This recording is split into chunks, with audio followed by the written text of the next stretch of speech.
There is a lot of story to discuss in Final Fantasy VII Rebirth. Much of that was covered in our first part of this preview. Of course, there's more to this game than just the story.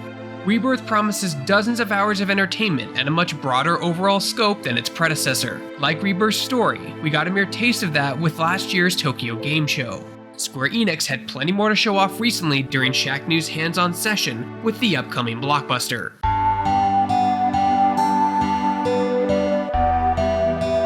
Following the opening chapter that flashes back to the Nibelheim Incident, Cloud woke up to an empty inn. Innkeeper Broden let Cloud know that he basically had the day to himself, which essentially allows players to learn more about the game's various vendor types.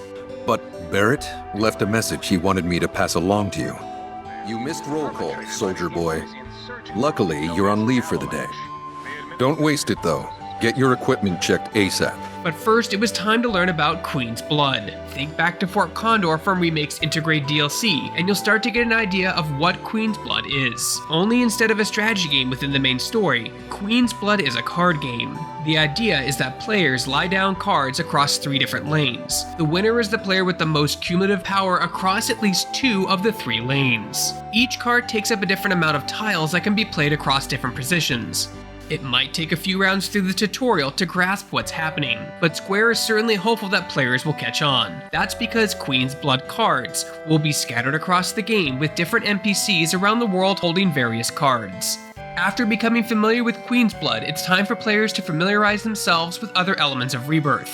Talking with Red 13 will establish the party level mechanic by throwing certain characters into your party and including them in battle or in your exploration outings. Character bonds will deepen and party levels can be increased. The higher party level means that more skills and abilities will be made available. Some of those abilities will be higher level tandem attacks between 2 party members.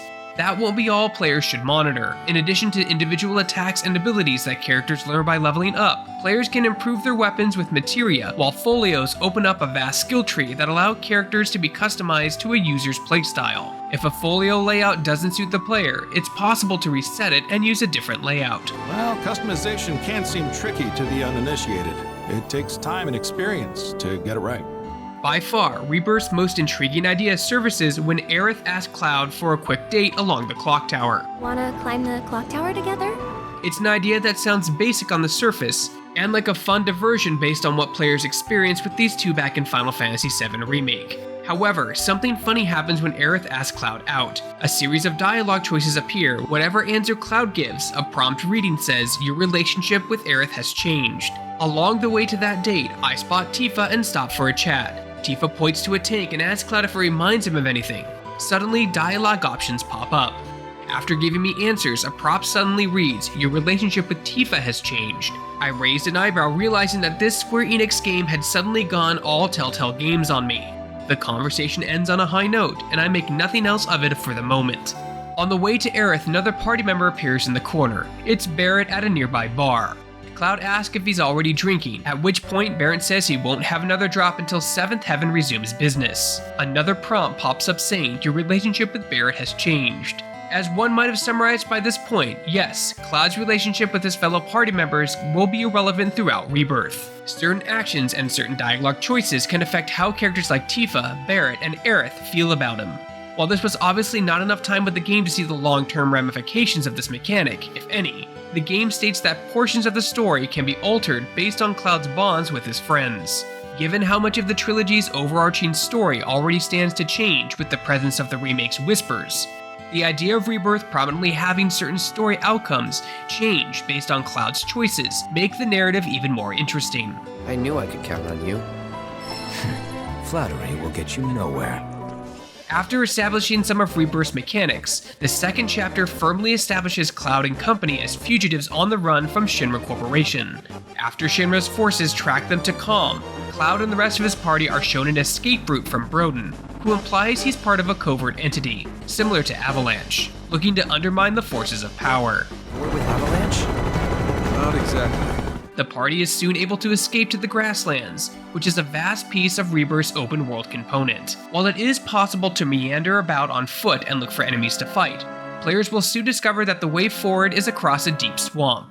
While it's technically possible to swim across, a deadly enemy is potentially waiting along the path to attack. To proceed, the party will need to ride chocobos.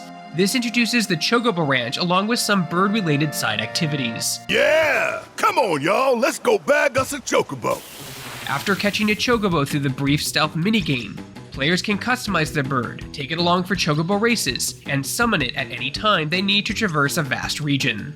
Of course, Rebirth couldn't truly feel like a complete story without Chadley. Hey there. What a pleasant surprise! After escaping Sector 7's collapse, Chadley set up a shop near the Chocobo farm and needs more data from Cloud than ever. To help his cause, players can activate Remnant Wave towers in the open world and take part in his combat simulations. Chadley will make it worth the user's while by providing rare materia for their troubles. With each piece of world intel you collect, you will also provide me with the data I need to develop new materia. Even after playing several hours, I was amazed by how much there was to do in Rebirth, and how much I wasn't able to actually get into. Calm has an entire job board filled with mercenary gigs to help earn extra gil. While I never did go down that path to confront the mysterious enemy hiding in the swamp, just based on how much I did and how little I actually progressed, I can totally believe that Rebirth stands to be dozens of hours longer than the Final Fantasy VII Remake.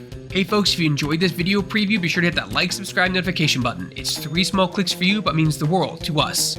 For more video reviews and everything else gaming related, you're already in the right place. You're on Shacknews.com.